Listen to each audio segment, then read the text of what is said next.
అన్నిటికంటే ఎక్కువ కాల్షియం ఉన్న నెంబర్ 1 సోర్స్ నువ్వులే. మన రోజు మొత్తానికి ఒకరికి కావలసిన కాల్షియం పెద్దలకి 450 మిల్లీగ్రాములు, పిల్లలకి 600 మిల్లీగ్రాములు, గర్భిణీలకి బాలింతలకి 900 మిల్లీగ్రాములు కాల్షియం కావాలి. మరింత కాల్షియం కావాలంటే కాల్షియం మాత్ర వేసుకుంటేనే మనకు వస్తుందని ఒక అలవాటు మనకు పడిపోయింది. న్యాచురల్గా మరి నేచర్ ఏమి ఇవ్వలేదా ఎక్కువ కాల్షియం ఉన్న ఆహారాన్ని? చక్కగా ఇచ్చింది. అదే నెంబర్ 1 స్థానం నువ్వుల్లో. 100 గ్రాముల నువ్వులు తీసుకుంటే 1450 మిల్లీగ్రాముల కాల్షియం ఉంటుంది.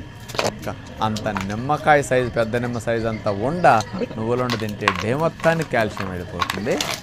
ఇంకెందుకండి కాల్షియం మాత్ర? ఎముక పుష్టికి కాల్షియం తోడు ఫాస్ఫరస్ కావాలి. ఆ ఫాస్ఫరస్ అనేది 770 మిల్లీగ్రాములు మనకు కావాలి. 100 గ్రాముల నువ్వుల్లో 570 మిల్లీగ్రాములు కాల్షియం ఉంటుంది. కాల్షియం